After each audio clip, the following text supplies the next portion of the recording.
हाँ जी, हमारा इकोनॉमिक्स का नया चैप्टर स्टार्ट कर रहे हैं।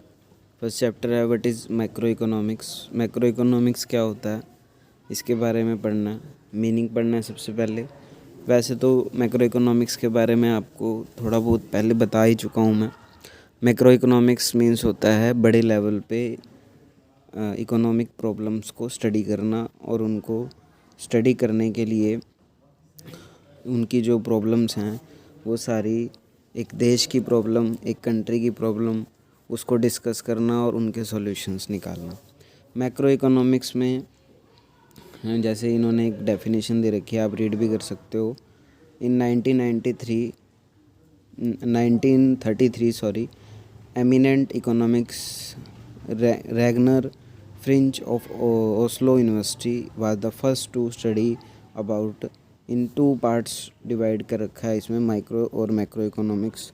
माइक्रो इकोनॉमिक्स में तो एक इंडिविजुअल की स्टडी की जाती है, मैक्रो इकोनॉमिक्स में एक एग्रीगेट लेवल पे स्टडी की जाती है। It study economic problem at aggregate level, that is at level of entire economy. Aggregate consumption, aggregate employment, national income are study in the branch of economics.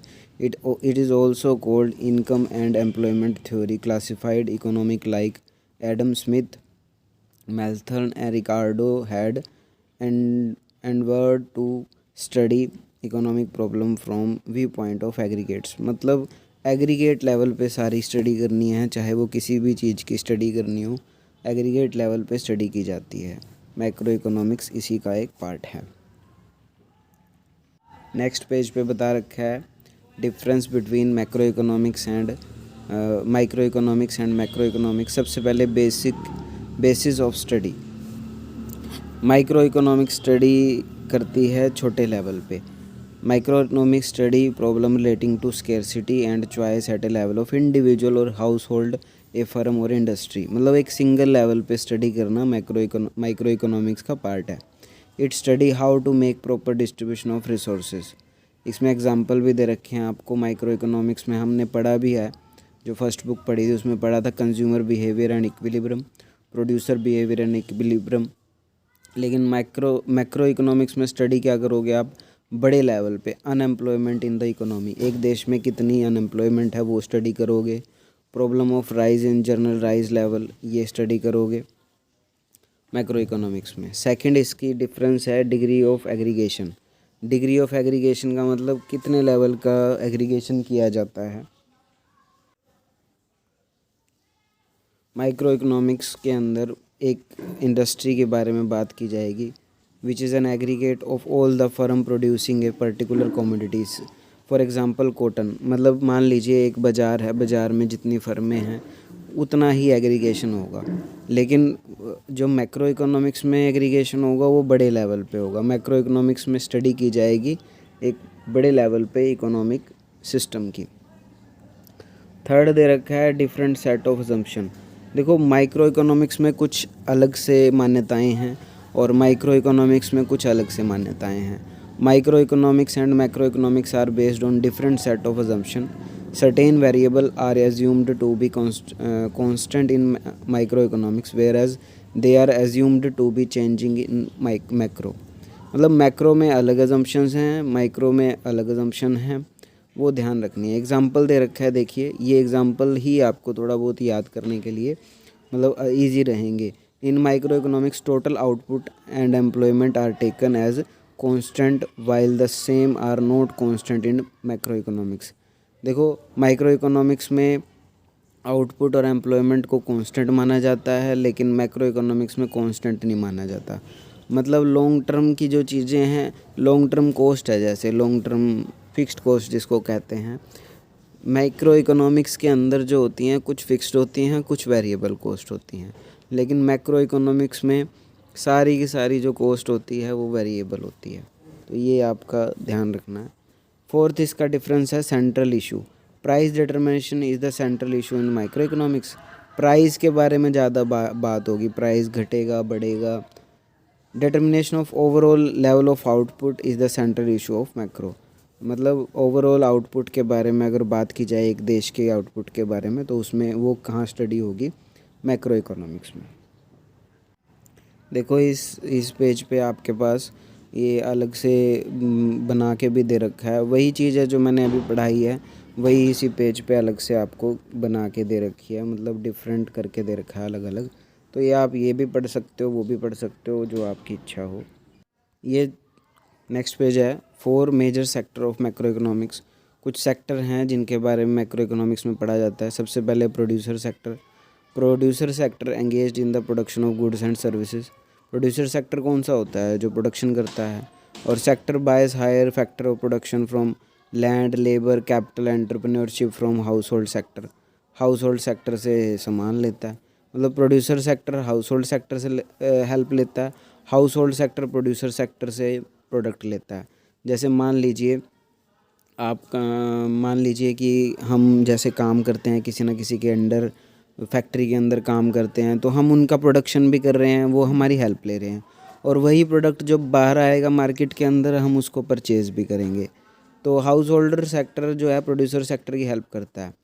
Third है government sector. Government sector जो है वो producer sector और household sector से जुड़ा हुआ है।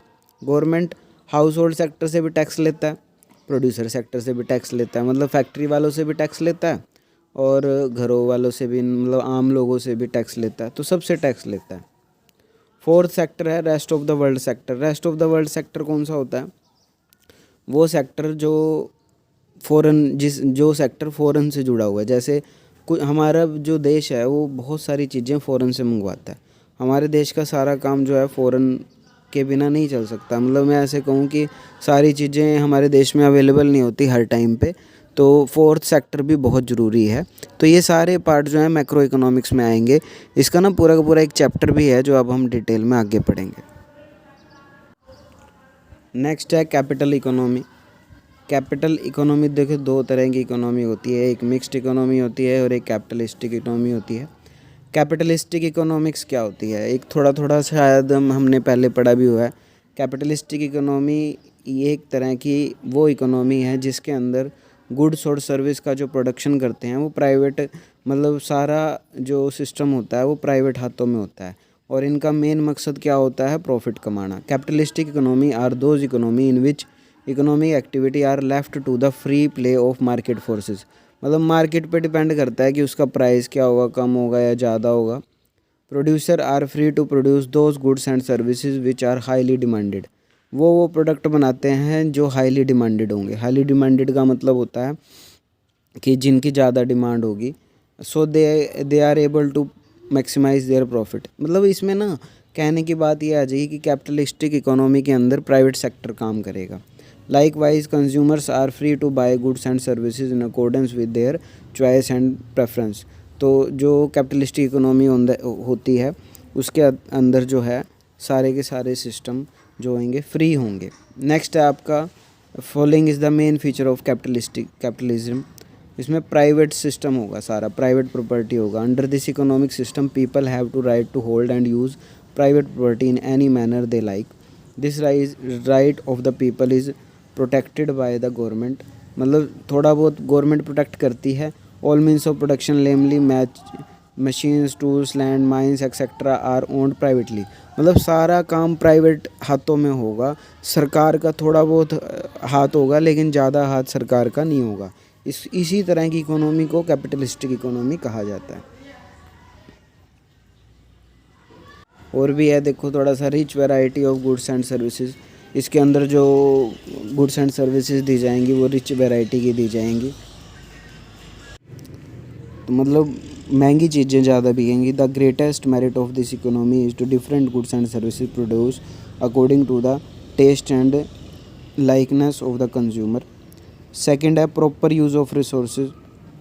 इसमें जो सही तरीके से यूज़ होगा। देखो प्राइवेट सेक्टर अच्छे से काम करेगा तो सभी रिसोर्सेज का अच्छे से यूज़ होगा। थर्ड है इंड्यूसमेंट टू वर्क। लोग ना काम करने के लिए ज़्यादा आगे आएंगे क्योंकि प्राइवेट सेक्टर जो है प्रॉफिट के लिए काम करता है, तो हर कोई बढ़िया तरीके से काम करेगा। ये इसका थर्ड पॉइंट है। फोर्थ पॉइंट है एफिशिएंट प्रोडक्शन। जो प्रोडक्शन लेवल होगा वो एफिशिएंट होगा, बढ़िया तरीके का प्रोडक्शन लेवल होगा। ये भी इसका फ़ायदा है। डीमेरिट्स भी हैं इसकी कुछ। सबसे पहली है unequal distribution of wealth. Wealth का मतलब होता है पैसा जो है अमीर लोगों के पास ज़्यादा जाएगा, गरीब लोगों के पास कुछ भी नहीं जाएगा, तो ये अनइक्वल डिस्ट्रीब्यूशन हो जाएगा। सेकंड है क्लास स्ट्रगल, मतलब कुछ लोग स्ट्रगल ज़्यादा करेंगे, मतलब गरीब लोग स्ट्रगल जाएंगे, इनइक्वालिटी ऑफ इनकम जाएगा, सोसाइटी के कुछ लोगों के पास पैसा जाएगा, क्योंकि ऐसी इकोनॉमी ना हर देश में नहीं होती। हमारे देश में नहीं है इकोनॉमी ऐसी, हमारे देश में तो मिक्स्ड है, जिसमें सरकार का भी कुछ हाथ होता है और प्राइवेट का भी कुछ हाथ होता है। थर्ड है एक्सप्लोटेशन ऑफ लेबर, लेबर का भी बहुत सारा एक्सप्लोटेशन होता है, मतलब लेबर जो है एक तरह से एक्सप्लोइट हो रही है, क्योंकि प्राइवेट लोग हैं, शोषण ज़रूर होता है। फोर्थ है वेस्टफुल कंपटीशन, कंपटीशन कई बार वेस्टफुल हो जाता है, क्योंकि प्राइवेट लोग हैं, पैसे के लिए कुछ भी कर सकते हैं, वो प्रॉफिट कमाने के लिए सस्ते से सस्ता प्रोडक्ट भी बनाएंगे और ये सिस्टम फॉलो किया जाएगा। तो ये आज के लिए इतना ही, बाकी आपको कल कराएंगे।